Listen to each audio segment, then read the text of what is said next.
Book 4, Chapter 1. The materials for the history of an odd episode in Ambrose Merrick's life are to be found in a sort of collection he made under the title Concerning Gaiety. The episode in question dates from about the middle of his 18th year. I do not know, he says, how it all happened. I had been leading 2 eager lives. On the outside, I was playing games and going up in the school with a rush, and in the inside, I was being gathered more and more into the sanctuaries of immortal things.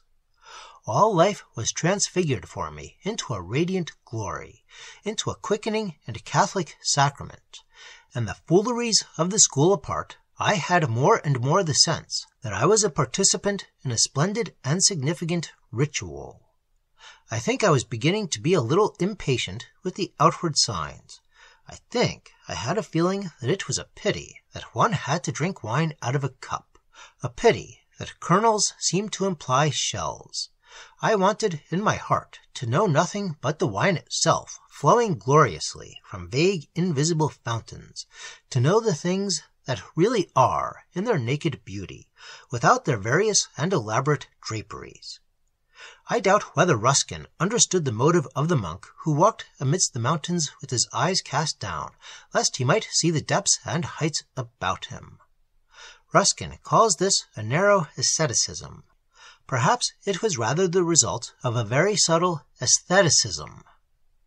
The monk's inner vision might be fixed with such rapture on certain invisible heights and depths that he feared lest the sight of their visible counterparts might disturb his ecstasy.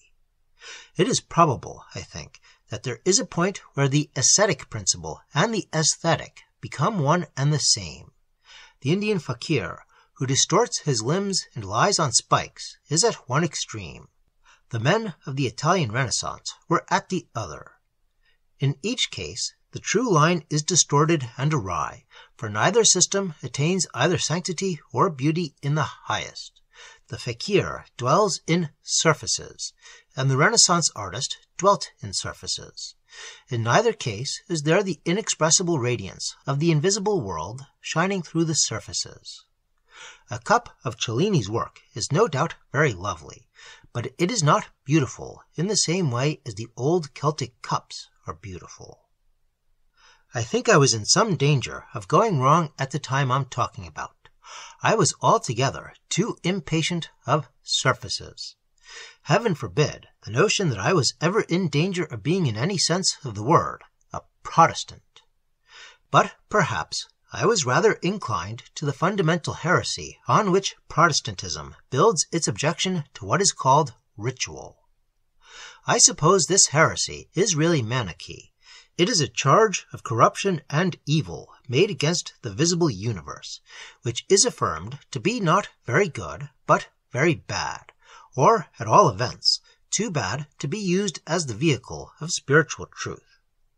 It is extraordinary, by the way, that the thinking Protestant does not perceive that this principle damns all creeds and all Bibles and all teaching quite as effectually as it damns candles and chasubles, unless, indeed, the Protestant thinks that the logical understanding is a competent vehicle of eternal truth, and that God can be properly and adequately defined and explained in human speech.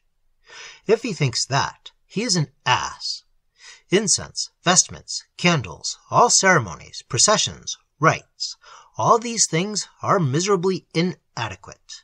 But they do not abound in the horrible pitfalls, misapprehensions, errors, which are inseparable from speech of men, used as an expression of the Church. In a savage dance, there may be a vast deal more of the truth than in many of the hymns in our hymn books. After all, as Martinez said, we must even be content with what we have, whether it be censors or syllogisms or both. The way of the censor is certainly the safer, as I have said, I suppose because the ruin of the external universe is not nearly so deep nor so virulent as the ruin of men. A flower, a piece of gold, no doubt approach their archetypes, what they were meant to be, much more nearly than man does. Hence their appeal is purer than the speech or the reasoning of men. But in those days at Lupton, my head was full of certain sentences which I had lit upon somewhere or other. I believe they must have been translations from some Eastern book. I knew about a dozen of these maxims. All I can remember now are, if you desire to be inebriated, abstain from wine. If you desire beauty, look not on beautiful things. If you desire to see, let your eyes be blindfolded. If you desire love, refrain from the beloved. I expect the paradox of these sayings pleased me. One must allow that if one has the inborn appetite of the somewhat subtle, of the truth not too crudely and barely expressed, there is no such atmosphere as that of a public school for sharpening this appetite to an edge of ravening indiscriminate hunger. Think of our friend the Colonel, who is by way of being a fin gourmet. Imagine him fixed in a boarding-house, where the meals are a repeating cycle of Irish stew, boiled rabbit, cold mutton, and salt cod, without oyster or any other sauce. Then let him out and place him in the Café Anglais. With what a fierce relish he would set tooth into curious and sought-out dishes. It must be remembered that I listened every Sunday in every term to one of the doctor's sermons, and it is really not strange that I gave an eager ear to the voice of Persian wisdom, as I think the book was called. At any rate, I kept Nelly Foran at a distance for 9 or 10 months, and when I saw a splendid sunset, I averted my eyes. I longed for a love purely spiritual, for a sunset of vision. I caught glimpses, too, I think, of a much more profound ascesis than this. I suppose you have the ascesis in its simplest, most rationalized form in the case of Bill the engine driver. I forget in what great work of Theologia Moralis I found the instance. Perhaps Bill was really quidam in the original, and his occupation stated as that of Nauarchus. At all events, Bill is fond of boar ale, but he had perceived that 2 pots of this beverage consumed before a professional journey tended to make him rather sleepy, rather less alert than he might be in the execution of his very responsible duties. Hence Bill, considering this, wisely contents himself with 1 pot before mounting on his cab. He has deprived himself of a sensible good in order that an equally sensible but greater good may be secured, in order that he and the passengers may run no risks on the journey. Next to this simple asceticism comes, I suppose, the ordinary discipline of the Church, the abandonment of sensible goods to secure spiritual ends, the turning away from the type to the prototype, from the sight of the eyes to the vision of the soul. For in the true asceticism, whatever its degree, there is always action to a certain end, to a perceived good. Does the self-tormenting fakir act from this motive? I don't know, but if he does not, his discipline is not asceticism at all, but folly, and impious folly too. If he mortifies himself merely for the sake of mortifying himself, then he defiles and blasphemes the temple. This in parenthesis. But, as I say, I had a very dim and distant glimpse of another region of the ascesis. Mystics will understand me when I say there are moments when the dark night of the soul is seen to be brighter than her brightest day. There are moments when it is necessary to drive away even the angels, that there may be place for the highest. One may ascend into regions so remote from the common concerns of life that it becomes difficult to procure the help of analogy, even in the terms and processes of the arts. But suppose a painter, I need not say that I mean an artist, who is visited by an idea so wonderful, so super-exalted in its beauty, that he recognizes his impotence. He knows that no pigments and no technique can do anything but grossly parody his vision. Well, he will show his greatness by not attempting to paint that vision. He will write on a bare canvas, vidit anima sed non pinxit manus. And I am sure that there are many romances which have never been written. It was a highly paradoxical, even a dangerous philosophy that affirmed God to be rather non-ens than ens. But there are moods in which one appreciates the thought. I think I caught, as I say, a distant vision of that night which excels the day in splendor. It began with the eyes turned away from the sunset, with lips that refused kisses. Then there came a command to the heart to cease from longing for the dear land of Gwent, to cease from that aching desire that had never died for so many years for the sight of the old land, and those hills and woods of most sweet and anguished memory. I remember once, when I was a great lout of 16, I went to see the Lupton Fair. I always liked the great booths and caravans and merry-go-rounds, all ablaze of barbaric red and green and gold, flaming and glowing in the middle of the trampled sodden field, against a background of Lupton and wet grey autumn sky. There were country folk then who wore smock frocks, and looked like men in them too. One saw scores of these brave fellows at the fair, dull good Jutes, with flaxen hair that was almost white, and with broad pink faces. I liked to see them in the white robe and the curious embroidery. They were a note of wholesomeness, an embassage from an old English village life to our filthy industrial centre. It was odd to see how they stared about them. They wondered, I think, at the beastliness of the place, and yet, poor fellows, they felt bound to admire the evidence of so much money. Yes, they were of old England. They savoured of the long, bending, broad village street, the gable ends, the grave fronts of old mellow bricks, the thatched roofs here and there, the bulging windows of the village shop, the old church, in decorous, somewhat dull perpendicular among the elms, and, above all, the old tavern, that excellent abode of honest mirth and honest beer, relic of a time when there were men, and men who lived. Lupton is very far removed from Hardy's land, and yet as I think of these country folk in their smock frocks, all the essence of Hardy is distilled for me. I see the village street all white in snow, a light gleaming very rarely from an upper window, and presently, amid ringing bells, one hears the carol singers begin, "Remember Adam's fall, O thou man." And I love to look at the whirl of the merry-go-rounds, at the people sitting with grave enjoyment on those absurd horses as they circle round and round till one's eyes were dazed. Drums beat and thundered, strange horns blew raucous calls from all quarters, and the mechanical music, to which those horses revolved, belched and blazed and rattled out its everlasting monotony, checked now and again by the shriek of the steam whistle, groaning into silence for a while. Then the tune clanged out once more, and the horses whirled round and round.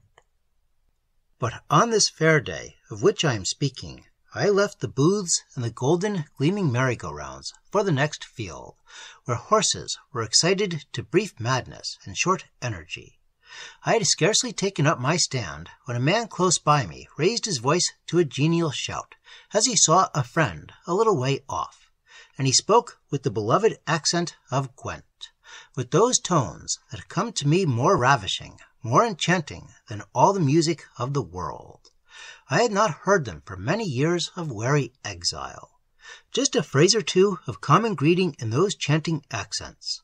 The fair passed away, was whirled into nothingness, its shouting voices, the charging of horses, drum and trumpet, clanging metallic music, it rushed down into the abyss. There was the silence that follows a great peal of thunder. It was early morning, and I was standing in a well-remembered valley, beside the blossoming thorn-bush, looking far away to the wooded hills that kept the east, above the course of the shining river.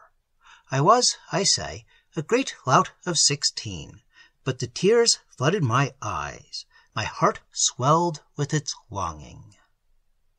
Now, it seemed, I was to quell such thoughts as these, to desire no more the fervent sunlight on the mountain, or the sweet scent of the dusk about the runnings of the brook.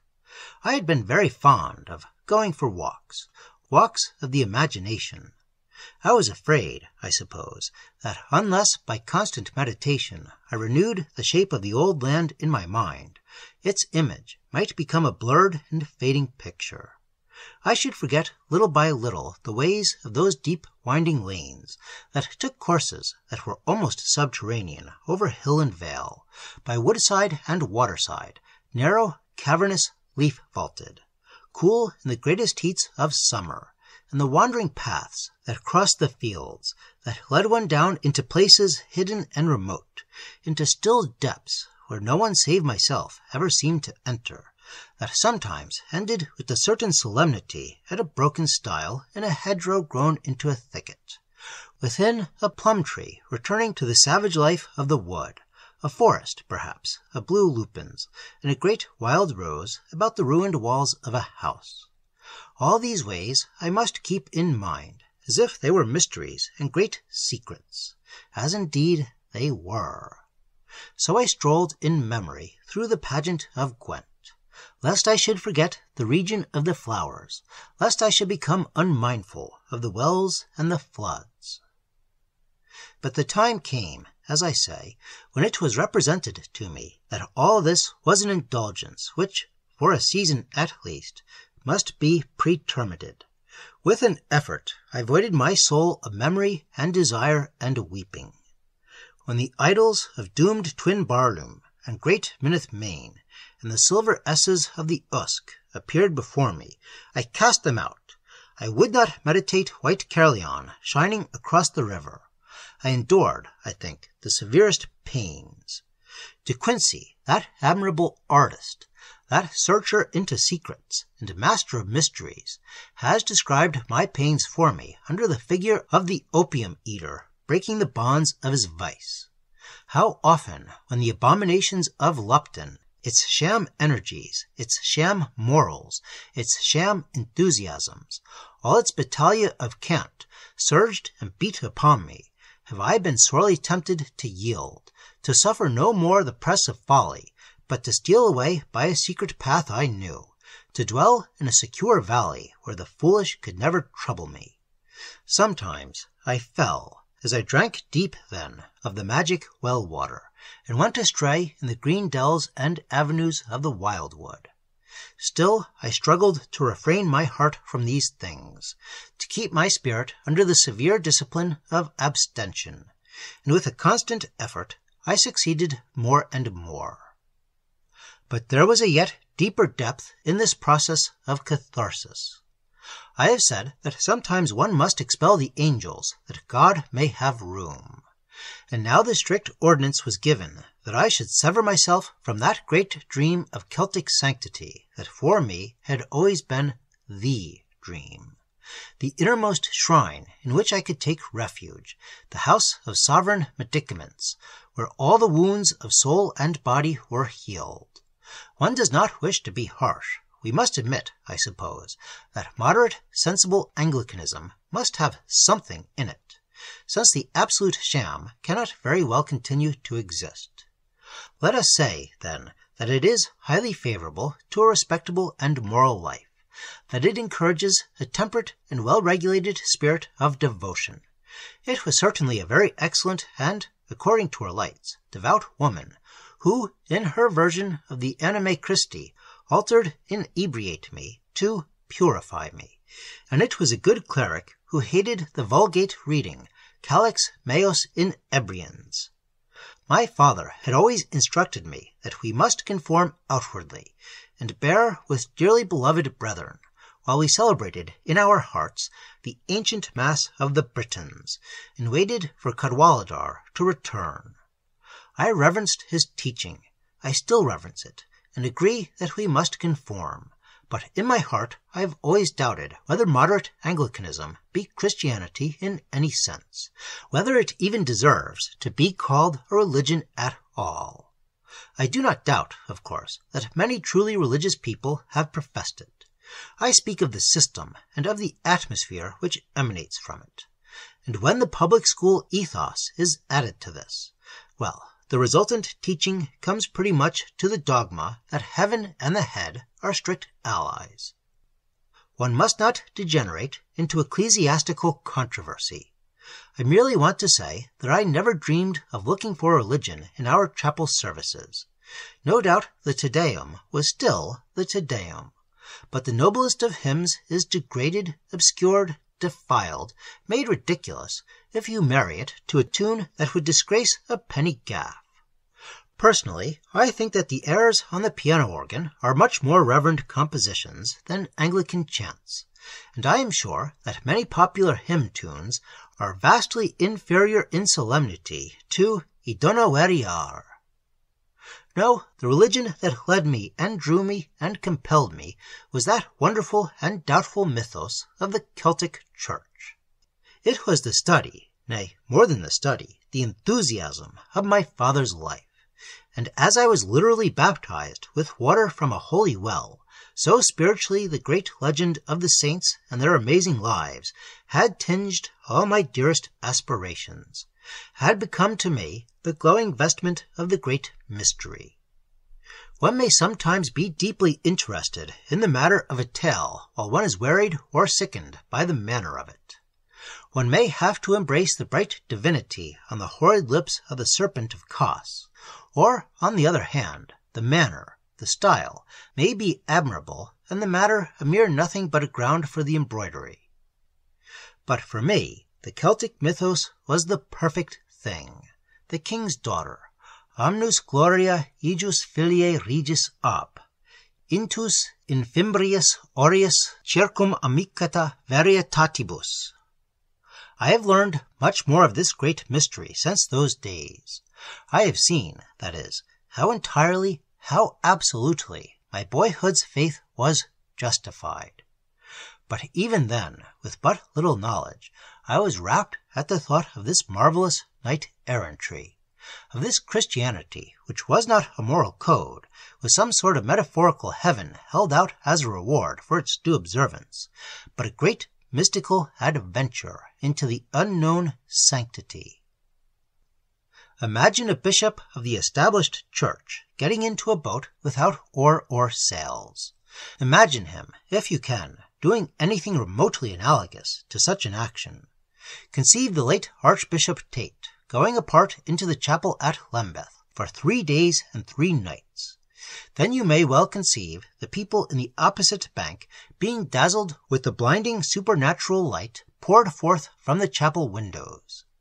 Of course, the end of the Celtic Church was ruin and confusion, but Don Quixote failed and fell, while Sancho Panza lived a fat, prosperous peasant. He inherited, I think, a considerable sum from the knight, and was, no doubt, a good deal looked up to in the village. Yes, the Celtic Church was the company of the great errantry, of the great mystery, and though all the history of it seems but a dim and shadowy splendor, its burning rose-red lamp yet glows for a few, and from my earliest childhood I was indoctrinated in the great rite of cor arbenic. When I was still very young, I had been humored with the sight of a wonderful relic of the saints. Never shall I forget that experience of the holy magic of sanctity. Every little wood, every rock and fountain, and every running stream of Gwent were hallowed for me by some mystical and entrancing legend, and the thought of this high spiritual city and its blessed congregation could, in a moment, exorcise and drive forth from me all the ugly and foolish and gibbering spectres that made up the life of that ugly and foolish place where I was imprisoned. Now, with a sorrowful farewell, I bade good-bye for a brief time, as I hoped it would be, to this golden legend. My heart was emptied of its treasures and its curious shows, and the lights on the altars were put out, and the images were strictly veiled. Hushed was the chanting in the sovereign and perpetual choir. Hidden were the high hallows of the saints. No more did I follow them to their cells in the wild hills. No more did I look from the rocks in the west and see them set forth for Avalon. Alas! A great silence seemed to fall upon me, the silence of the depths beneath the earth, and with the silence there was darkness. Only in a hidden place there was reserved the one taper, the light of conformity, of a perfect submission, that from the very excess of sorrow and deprivation drew its secret but quintessential joy. I am reminded, now that I look back upon this great purgation of the soul, of the story that I once read of the Arabic alchemist. He came to the Caliph Haroun with a strange and extravagant proposal. Haroun sat in all his splendor, his viziers, his chamberlains, his great officers about him, in his golden court, which displayed all the wonders and superfluities of the East. He gave judgment. The wicked were punished. The virtuous were rewarded. God's name was exalted. The prophet was venerated. There came before the commander of the faithful a poor old man in the poor and ragged robes of a wandering poet. He was oppressed by the weight of his years, and his entrance was like the entrance of misery. So wretched was his appearance that one of the chamberlains, who was well acquainted with the poets, could not help quoting the well-known verses. Between the main and a drop of rain, the difference seen is nothing great. The sun so bright and the tapers light are alike and one, save in pomp and state. In the grain of sand and in all the land, what may ye arraign as disparate? A crust of bread and a king's board spread will hunger's lust alike abate. With the smallest blade, or with the host arrayed, the ruler may quench his gall and hate. A stone in a box and a quarry of rocks may be shown to be of an equal freight. With a sentence bold, or with gold untold, the lover may hold or capture his mate. The king and the bard may alike be debarred from the fold of the Lord compassionate. The commander of the faithful praised God, the merciful, the compassionate, the king of the day of judgment, and caused the chamberlain to be handsomely rewarded. He then inquired of the old man for what reason he came before him, and the beggar, as indeed he seemed, informed the Caliph that he had for many years prosecuted his studies in magic, alchemy, astrology, and geomancy, and all other curious and surprising arts, in Spain, Grand Cairo, the land of the Moors, India, China, in various cities of the infidels. In fact, in every quarter of the world where magicians were to be found.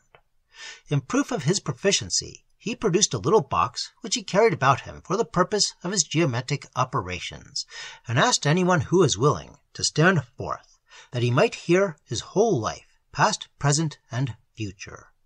The Caliph ordered one of his officers to submit himself to this ordeal, and the beggar, having made the points in the sand, and having erected the figure according to the rules of the geometric art, immediately informed the officer of all the most hidden transactions in which he had been engaged, including several matters which this officer thought had been secrets locked in his own breast.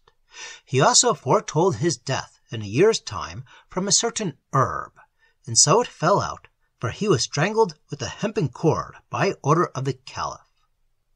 In the meantime, the commander of the faithful and all about him were astonished, and the beggar magician was ordered to proceed with his story. He spoke at great length, and everyone remarked the elegance and propriety of his diction, which was wanting in no refinement of classical eloquence. But the sum of his speech was this, that he had discovered the greatest wonder of the whole world, the name of which, he declared, was Asrar. And by this talisman he said that the Caliph might make himself more renowned than all the kings that had ever reigned on the earth, not excepting King Solomon, the son of David. This was the method of the operation which the beggar proposed. The commander of the faithful was to gather together all the wealth of his entire kingdom, omitting nothing that could possibly be discovered. And while this was being done, the magician said that he would construct a furnace of peculiar shape, in which all these splendors and magnificences and treasures of the world must be consumed in a certain fire of art, prepared with wisdom. And at last, he continued, after the operation had endured many days, the fire being all the while most curiously governed, there would remain but one drop, no larger than a pearl, but glorious as the sun to the moon, and all the starry heavens and the wonders of the compassionate. And with this drop, the Caliph Haroun might heal all the sorrows of the universe. Both the commander of the faithful and all his viziers and officers were stupefied by this proposal, and most of the assemblage considered the beggar to be a madman. The Caliph, however, asked him to return the next day in order that his plans might receive more mature consideration. The beggar prostrated himself and went forth from the hall of audience, but he returned no more, nor could it be discovered that he had been seen again by anyone. But one drop no larger than a pearl, and where there is nothing there is all. I have often thought of those sentences in looking back on that time when, as Chesson said, I was one of those light-hearted and yet sturdy and reliable young fellows to whose hands the honor and safety of England might one day be committed.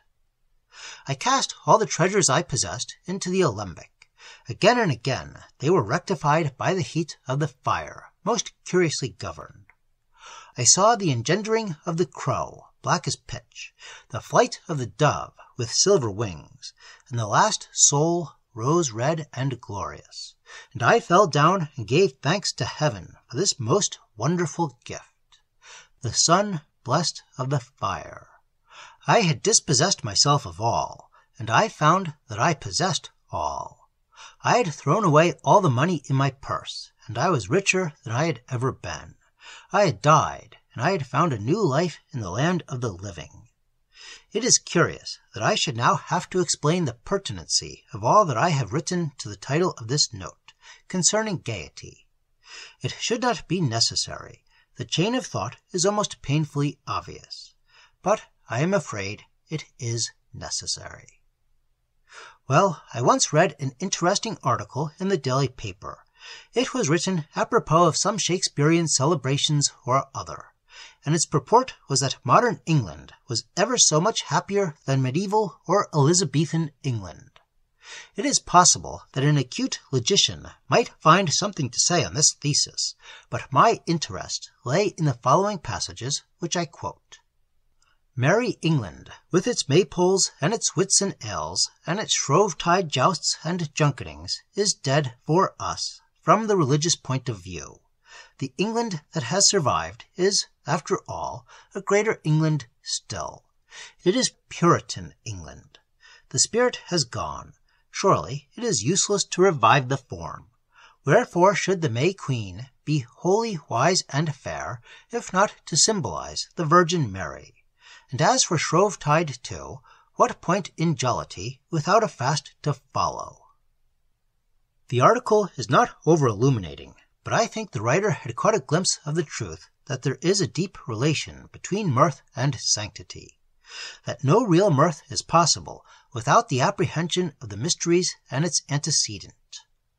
The fast and the feast are complementary terms. He is right. There is no point in jollity unless there is a fast or something of the nature of a fast to follow, though of course there is nothing to hinder the most advanced thinker from drinking as much fusel oil and raw Russian spirit as he likes. But the result of this course is not real mirth or jollity. It is perhaps more essentially dismal than a tea amongst the Protestant dissenters. And on the other hand, true gaiety is only possible to those who have fasted. And now perhaps it will be seen that I have been describing the preparations for a light-hearted festival. The cloud passed away from me. The restrictions and inhibitions were suddenly removed, and I woke up one morning in dancing, bubbling spirits, every drop of blood in my body racing with new life, my nerves tingling and thrilling with energy. I laughed as I woke. I was conscious that I was to engage in a strange and fantastic adventure, though I had not the remotest notion of what it was to be.